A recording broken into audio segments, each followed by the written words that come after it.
নমস্কাৰ, আশা কৰোঁ তোমালোকে হোমৱৰ্ক দুটা পাৰিছা আৰু সোনকালে মোক দেখাবা। আজি মই ২ নম্বৰটো কৰি দিম।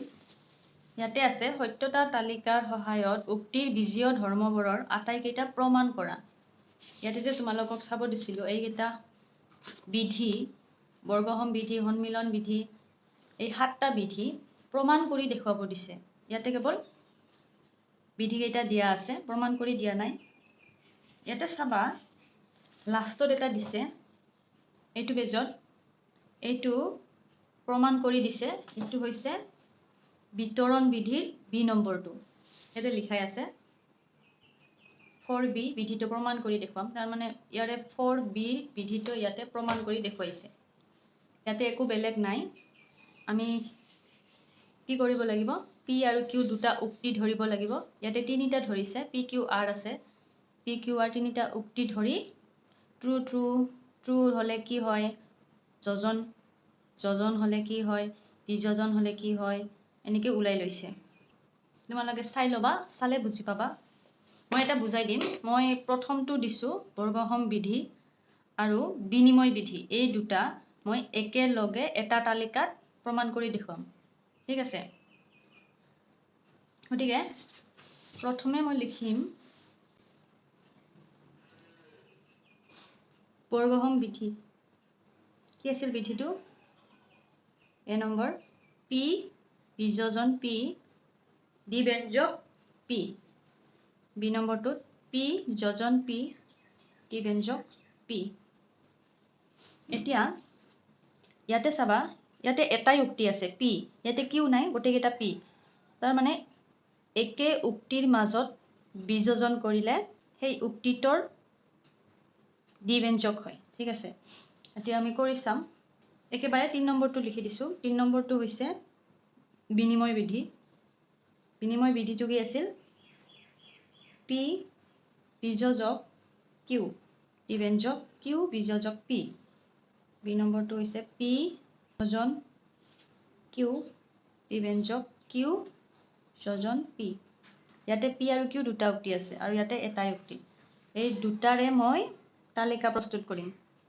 আমি প্ৰথমতে লিখিম ধৰা হল P, Q দুটা উক্তি।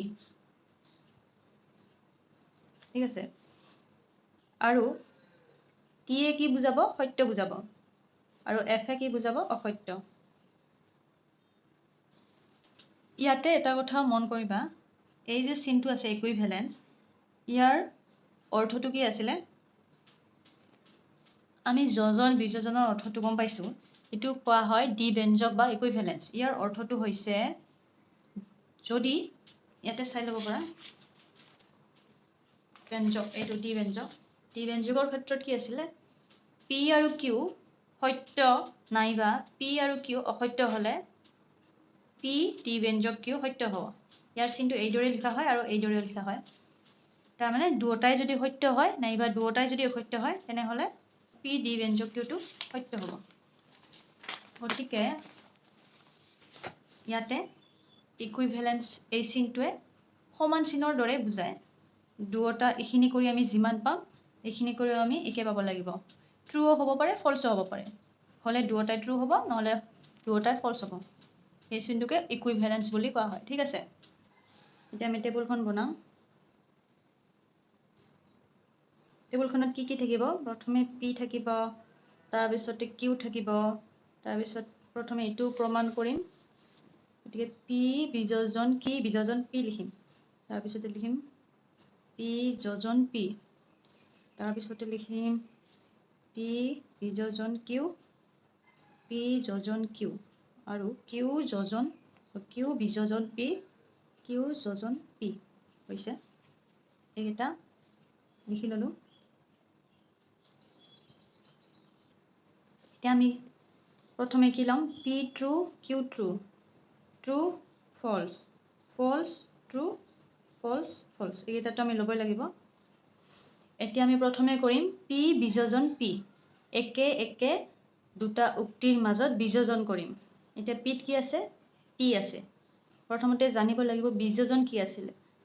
বিযোজন মানে আছিলে দুটা উক্তিৰ যিকোনো এটাত যদি সত্য থাকে তেনেহ'লে সত্য হ'ব গতিকে আমি পি বিযোজন পি কৰিলে কি পাম ইয়াতে টি আছে সত্যটো আছে গতিকে এইটো সত্যই হ'ব ইয়াতেও সত্য আছে গতিকে সত্য হ'ব ইয়াতে অসত্য আছে গতিকে অসত্য ইয়াতেও অসত্য আছে গতিকে অসত্য এতিয়া পি যোজন পি মানে কি যোজন মানে কি আছিল যোজন মানে আছিল দুটা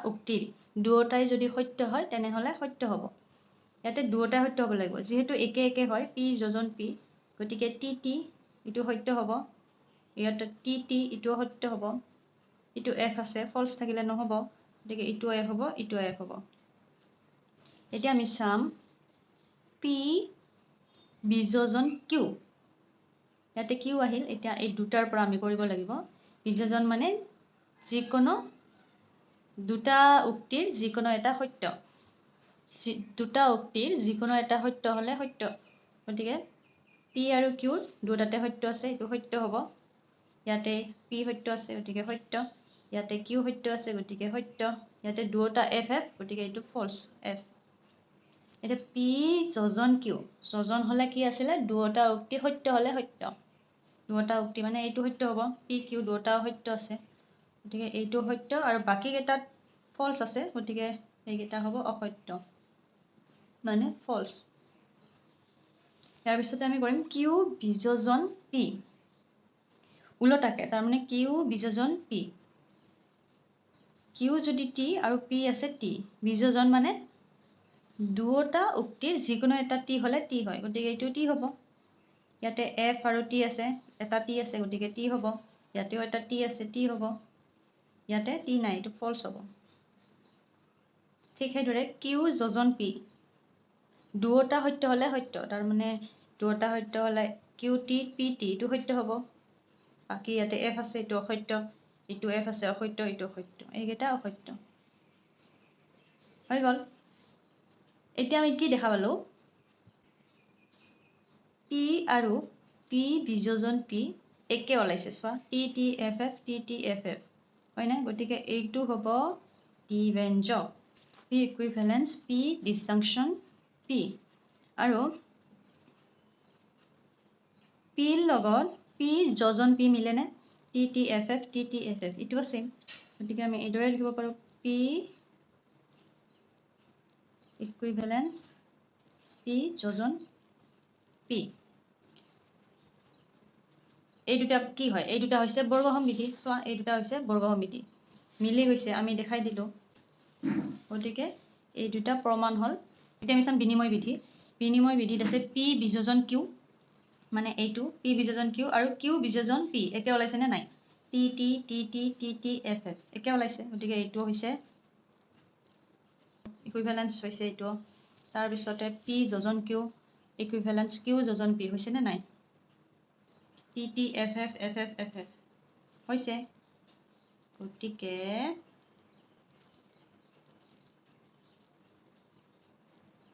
আমি দেখিলো ইয়াতে দিয়া বিধি কেইটা সমান হৈছে তালিকাত সমান হৈছে এইদৰে প্ৰমাণ কৰি দেখুৱাব লাগিব এতেকে আমি লিখিব পাৰো পি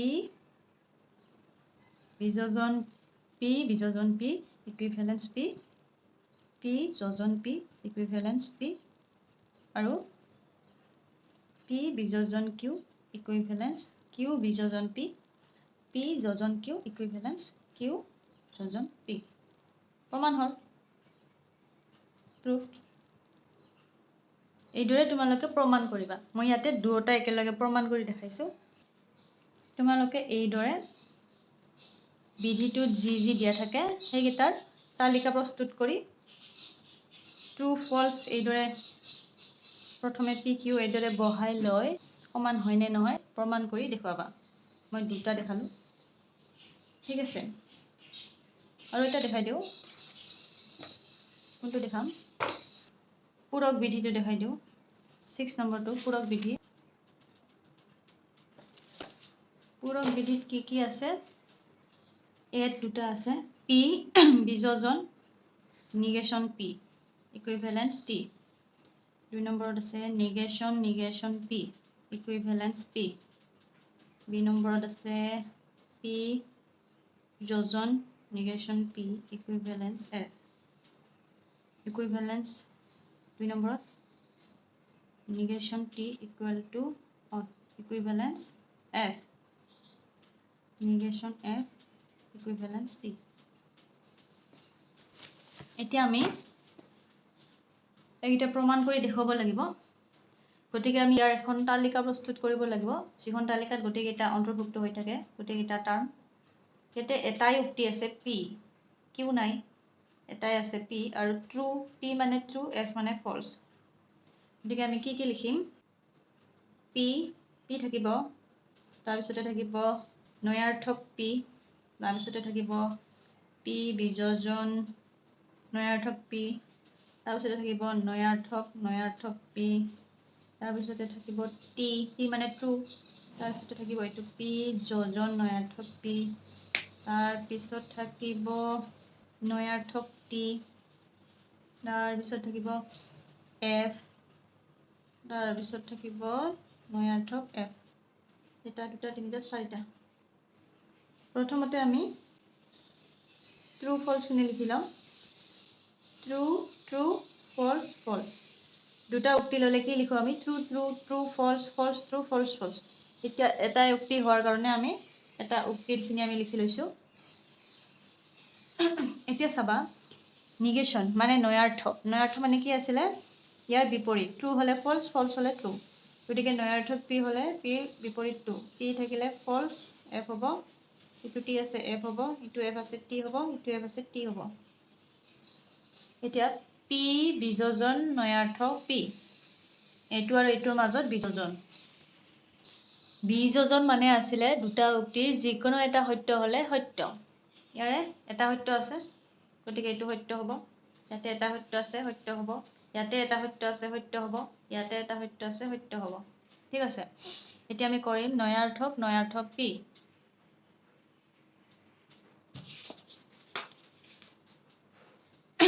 নয়াৰ্থ p এই নয়াৰ্থ p ৰে আৰু নয়াৰ্থ মানে ইয়াৰ আৰু বিপৰীত কি হ'ব ইটোৱে হ'ব উলটাই f থাকিলে t হয় f থাকিলে t হ'ব t থাকিলে f হ'ব t থাকিলে f হ'ব হৈ গ'ল এতিয়া t মানে ট্ৰু গতিকে গোটেইকেইটা t হ'ব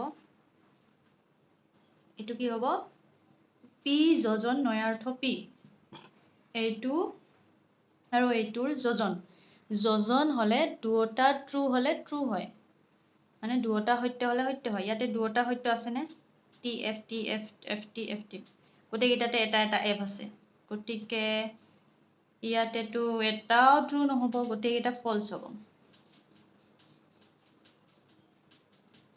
এতিয়া আমি নয়াৰ্থ t লিখিম t মানে ট্ৰু নয়াৰ্থ t মানে ফলছে হৈ যাব t ৰ বিপৰীতটো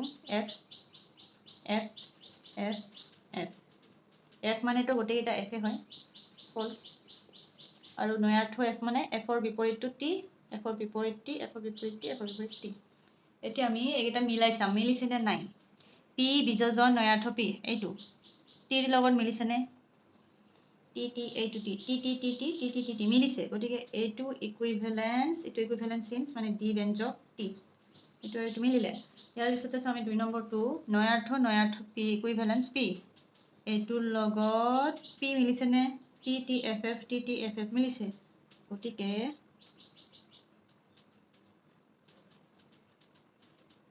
চিনি পাবা নে ইটো তাৰ পিছতে ইয়াৰ পিছত চাম আমি b ৰ 1 2 কি আছে p যোজন নয়াৰ্থ p ইকুইভেলেন্স f p যোজন নয়াৰ্থ p এইটো আৰু ইকুইভেলেন্স f ৰ লগত মিলিছে নে f মিলিছে গতিকে ইকুইভেলেন্স f আৰু নয়াৰ্থ t ইকুইভেলেন্স f মিলিছে আৰু নয়াৰ্থ f ইকুইভেলেন্স t মিলিছে